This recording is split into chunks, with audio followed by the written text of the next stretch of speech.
ఈ దినాన్ని కూడా మనం అంతరం ప్రయాణికులం, యాత్రికులం, త్రోవనెడుతున్నాం.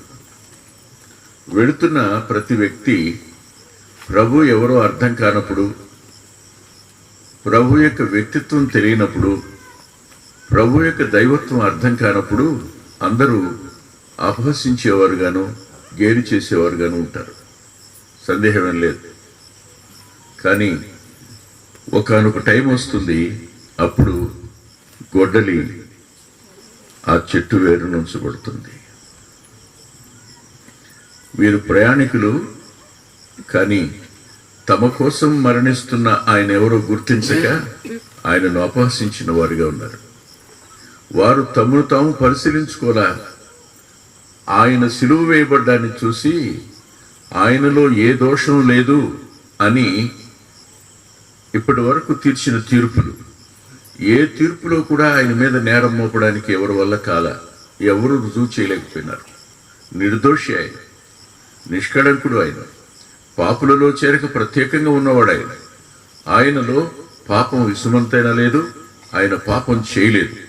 అలాంటి వాడు శిలువ మీద వేలాడుతున్నప్పుడు పాపంలో ఉండి ఈ జీవితయాత్ర కొనసాగిస్తూ ఆరోగ్యం ఉంది, బలం ఉంది, వయసు ఉంది అనుకుంటూ వారు ప్రభువుని నిందించే గుంపులో ప్రయాణం చేసి వెళుతున్నారు. ఒక మాట ఏమైనా అన్నాడు ఆయన? తనను అన్నవారిని ఒక మాట అయినా అన్నాడు ఆయన? అలా వినలేదాయన? వినపడలేదా? ప్రతి వాణి స్వరం ఆయనకు వినపడుతుంది, ప్రతి వాణి అంతరంగం ఆయనకు కనపడుతుంది. అలాంటి వాడు త్రోవను వెళుతున్న వీళ్ళ యొక్క మాటలను విన్నాడు, విని మౌనంగానే ఉన్నాడు. కానీ ఒకరోజు గొడ్డలి చెట్టు వేరున, అంటే మొత్తం తవ్వడం అయిపోయిందనమాట. చుట్టూ ఎంతలో తవ్వాడో తెలియదు. ఆల్మోస్ట్ ఆల్ ఆ ట్రంక్ చుట్టూ తవ్వేయడం జరిగిపోయింది. కరెక్ట్గా మొదలు కనపడుతుంది, వేరు కనపడుతుంది. వేరు మీద గొడ్డలి ఇంకా లేదు. రేపు ఇందాక ముల్ల గారు ఒక మాట అన్నారు, దేవుడు తీసేయాలి అనుకుంటే ఎంత టైం అని.